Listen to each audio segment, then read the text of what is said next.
உங்களுக்கு தெரியுமாங்க, நம்ம வளர்க்குற நாயோட கடைசி தருவாயில அது நம்மளை விட்டு விலகதாங்க பார்க்கும். இந்த ஸ்டோரியை ஃபுல்லா பாருங்க, அது ஏன்னு நீங்களே தெரிஞ்சுப்பீங்க. 365 டேஸ் ஷார்ட் ஸ்டோரிஸ்ல இன்னைக்கு டே 6. இதை வெட்டரி டாக்டர்ஸ் அண்ட் ஃபேமிலிஸ் கண்டிப்பா கவனிச்சிருப்பாங்க. அதே மாதிரி உடம்பு சரியில்லாத கடைசி நேரத்துல வீட்டோட எங்கேயாவது ஓரத்துல போய் தனியா உட்காந்துரும். தனியா சாகிறதுக்காக இல்லைங்க, நீங்க அந்த கஷ்டத்தை அனுபவிக்க கூடாதுன்னு தான்.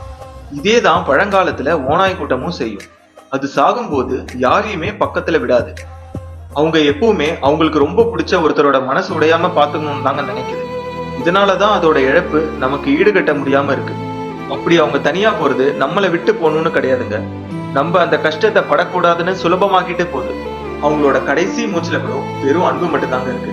இந்த வீடியோ உங்களுக்கு பிடிச்சிருந்துச்சுன்னா உங்க ஃப்ரெண்ட்ஸுக்கும் கண்டிப்பா ஷேர் பண்ணுங்க. அண்ட் ஆல்சோ உங்களோட பெட் பேரை இந்த கமெண்ட்ல சொல்லுங்க. இந்த மாதிரி தொடர்ந்து நிறைய ஷார்ட் ஸ்டோரிஸ் நம்ம பேஜ்ல வரப்போம். ஸோ மறக்காம பேஜை ஃபாலோ பண்ணிக்கோங்க.